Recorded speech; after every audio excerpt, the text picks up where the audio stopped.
Very good evening. We come to you from the Prinsep Ghat in Howrah. The third phase of polling ended today in the state of West Bengal. To quickly get you up to speed in terms of the voting percentage, the third phase wrapped up with 78% vote. It is extremely important as a phase, viewers. Three districts, the districts of North Chobbis Paraganas, Howrah and Hooghly, went to vote with 31 constituencies. To break it down, 16 of North Chobbis Paraganas, 8 where Hooghly was concerned and 7 where right here Howrah were concerned. However, extremely important for Mamata Banerjee because this is her bastion. If she needs to keep the BJP at bay, the challenger, then the incumbent needed to make sure that it stuck to the bastion because the south of West Bengal has been a TMC stronghold. Even if you look at in terms of sheer numbers, the consolidation of seats is a lot denser and a lot more in the south of West Bengal because upwards of north, the BJP had already made a massive dent in 2019. But the third phase today, viewers, mostly a lot of violence was witnessed today, which is sad, which is unfortunate because at least where the first two phases were concerned, we did not see as much of violence in the first two phases. There were lots of allegations, counter-allegations in terms of violence. Arambagh TMC candidate Sujata Mondal alleged that the BJP beat her, says she got hurt, and on the other hand says her security, her PSO, personal security officer, has had grievous injuries where his head is concerned. There were reports which filtered in through the course of the day as our teams continue to report of crude bombs being hurled in South Chobbis Paraganas. BJP cadres were beaten up in Hooghly as well. In Trambakeshwar, there was at one place, the mother of a BJP cadre, her earlobe was torn off. So lots of sporadic incidences of violence, hopefully not a big one, and hopefully this is what remains in terms of the trend through the course of this election. I want to cut across right now immediately to my colleague Indrajit, who's joining us. Indro, we've had a very, very long day, but started at close to 5 in the morning. But, you know, the third phase, Indro, if you could just quickly elucidate and wrap it up for us, the importance of it, because this phase would pretty much decide which way this election turns at this juncture. And in terms of violence, first two phases, not so much, but quite a few instances this time around. Well, Preeti, you know, this is going to be a very, very crucial phase because from this phase, the BJP, which we say is the challenger here in West Bengal, is challenging the Trinamool Congress in its own home turf, in its own stronghold in South Bengal, South 24 Pargana, Howrah and Hooghly. And as far as violence is concerned, I can tell you, you know, whatever I have seen in the past three phases, including today's phase, and in comparison to kind of elections that we have seen in the past recent years, this has been extremely peaceful, you know, apart from the specific incidents that we've seen where Sujata Mondal, the Trinamool Congress candidate, was attacked in certain areas. And of course, there was a BJP worker who was also attacked allegedly by Trinamool Congress workers, and the mother of a BJP worker died. But this was localized in Hooghly. Otherwise, you know, parts of South 24 Pargana where there was a lot of apprehension that there could be ensuing tensions and there could be violence. What we've seen on the ground, however, was that largely in large parts of South 24 Pargana and Howrah, voting took place very, very peacefully. And the credit, of course, goes to the Election Commission and the central forces that were deployed. We saw a large number of people coming out and vote, and most specifically, large number of women coming out and vote. And when you see such huge turnout of women, you really know that things on the ground are in control, and that's the reason why people are coming out and turning out in such large numbers. 78%, that was the count which West Bengal voted in the third phase. And Indrajit is quite right. Sporadic instances, but not what was anticipated, because these three districts, viewers, have had a very, very violent trajectory running up to polls. But one incident which happened, which has got now into a huge, massive, which has erupted into a huge political row. And of course, everybody's asking, what was an EVM? Even though it was a reserved EVM, what was a reserved EVM doing at the house of a TMC leader?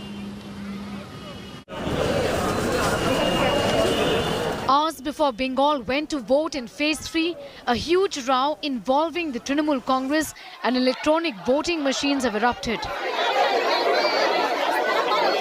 In Howrah, An EVM and paper audit trail machines were found at the house of a Trinamool Congress leader in Tulsi Beria area. The incident triggered massive protests with locals hitting the streets. The police ordered lathi charge to control the situation. It was at this spot that a car was found which said on election duty. That is what eyewitnesses say that they claim to have seen. We are entering his house here, and what we know is that this happened on Monday night, where the EVM machine was allegedly brought into this house and kept at this very spot. And what the locals say is they did not understand what was going on, and it was only much later that they sensed that there was something amiss. The Election Commission has cracked the whip, suspending a poll officer and assuring further action against those involved.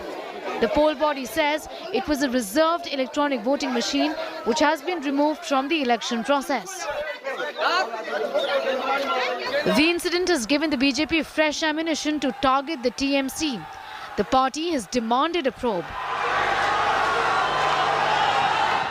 ইভিএমের বিশ্বাস নাই, EVM গন্ডগোল, আবার EVM নিয়ে বাড়িতে রেখে দিচ্ছে। এই যে টিএমসি ধরে নিচ্ছে হেরে গেছে, তখন এইসব এদিক ওদিক গন্ডগোল করে বদমাইশি করে জেতার চেষ্টা করছে। The incident comes days after 4 poll officials with EVMs were found travelling in a vehicle owned by a BJP candidate in Assam's Ratabadi Assembly constituency. The Election Commission had suspended the poll officers then and ordered re-polling in the booth. Bureau Report, India Today. All right, viewers, let's hark back to what happened in Assam just a few days ago, where an EVM was found in the car of a BJP leader. A lot was made out then. Why should it be any different this time around? Let's take that question right now directly to the TMC spokesperson. Joining me this evening, viewers, I have Shishir Bajoria from the BJP and Suparna Moitra from the TMC.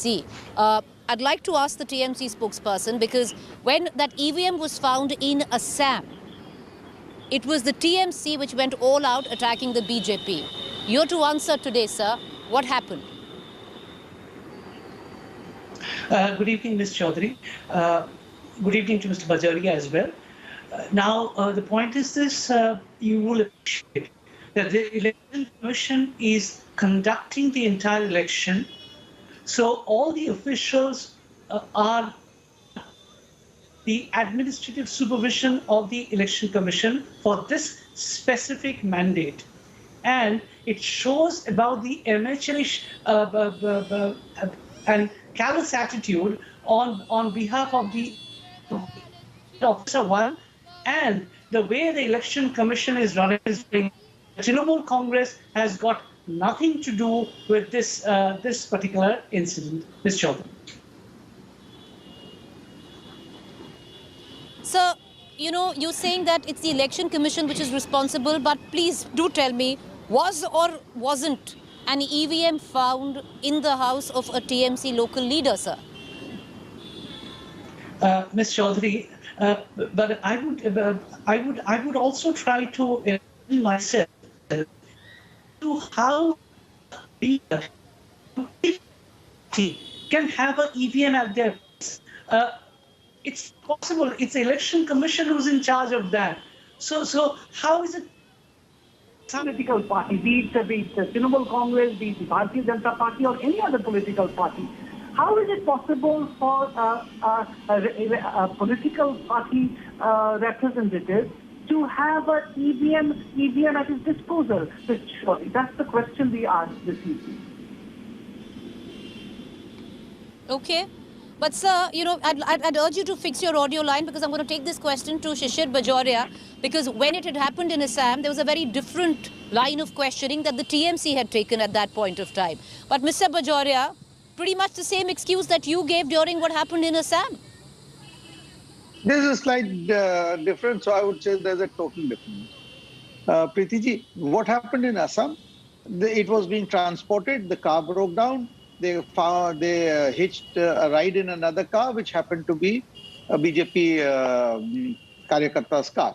Now, that was unknown to anybody, and that's what happened. Here, we must understand one thing. So, the superintendence of election commission is there, absolutely there. But uh, either Suparnoji does not know or he does not want to know. The entire staff of the election commission, starting from the DEO who gets designated as the district electoral officer, is none else than the district magistrate. He is the same district magistrate who gets another designation called DEO. The RO is the SDO, and it goes on and on. The entire state machinery is the machinery which is put at the disposal of the election commission, who hold different positions. Now, how did it get to a political party, that's Trinamool Congress's leader's home? Baffles anybody. And then it was explained as a reserve machine and all that, fine. But how did it get home? It's a very simple question. And for Suparnoji to go on and on about the election commission, by election, Suparnoji, they are the same officers. They are the same officers, like the police also technically functions under the superintendence of the commission. But your police in West Bengal is so committed, now, the officers in charge of police stations, who are known as SHOs throughout the country, they do not even hear any of our calls. But Okay, I Mr. can very Boitra, clearly say, does Preeti the ji, TMC have any face left today, sir? Sir, does the TMC have any face left today to question the BJP trying to rig this election? Because today you stand accused of the same charge, and it's just not an accusation. There is tangible physical evidence of an EVM which was found, whether you say it is because of the election commission, but sir, it was found in a TMC leader's house. Ms. Chaudhary, let me again reiterate that it is the job of the election commission to ensure that all all such devices are kept properly. And it is not for us, because I don't hold the brief for the election commission to be answering that how it was found in somebody else's place. It is the election commission who has got a lot of explaining to do. One. Second thing, I see a lot of contradiction when my respected elder brother Shishida speaks. There's a lot of contradiction in his voice. Sometimes he talks about Mamata Banerjee as an outgoing chief minister, as a caretaker chief minister. Now, and he also just mentioned that it's the same people who are doubling up as the election commission people for the poll season. Now, may I also take advantage of what Shishida just mentioned and say that all these central government officials of different institutions are just maybe wearing the hat of the election commission, but their loyalty lies somewhere else. Is it what Shishida wants me to believe? That is it what his hate is all about? Then that could be very dangerous, Mr. Preeti ji, can I answer? All right, okay, I'll go to Mr. Bajoria. Yes, sir, you can answer. But, sir, curiosity demands I ask the TMC spokesperson, have you spoken to your leader, sir? The TMC leader in whose house this EVM was found? What happened? I will tell you, I would only leave it at that, Ms. Chaudhary. That because when we are saying that we will definitely try to ascertain what went wrong, but it is much more than the Trinamool Congress. It is the duty of the election commission to find out that where did they fail and why did they fail, and why this failing is becoming a regular recurrence, Ms. Chaudhary. Okay. So, framing. All right, framing. Mr. Bajoria, you wanted to come in, sir. Go ahead. Preeti ji, it's very clear.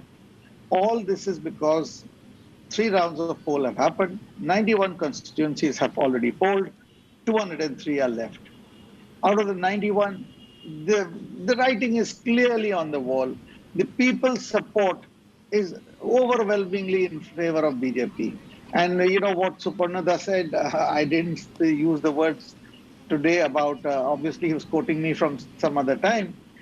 Which is a fact that Chief Minister Mamata Banerjee is the caretaker Chief Minister till 2nd of May. And I call her the outgoing Chief Minister because I'm very sure 2nd of May, West Bengal will see a new political party in government and a new chief minister. Now, the point we are coming about the EVMs and this thing going on and on, blaming the commission. See, the fact is that they have lost people's mandate. They have lost people's support. It is so clear today's phase. It was, as I said, 91 seats have now already gone to polls. And it's so clear. So now TMC has no other option but to blame somebody else. Blame yourselves. Blame your 10 years of misgovernance. Blame yourselves of 10 years of extortion. Blame yourself of 10 years of non-delivery. Sir, we'll only know.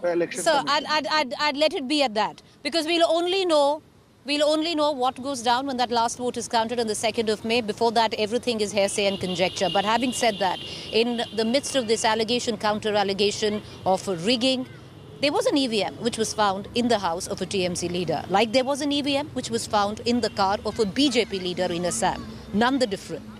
Ultimately, collateral in this war of words is the voter, because they are hoping for a free and fair election. Appreciate you joining us. Up next is Rahul Kamal. We'll of course see you tomorrow.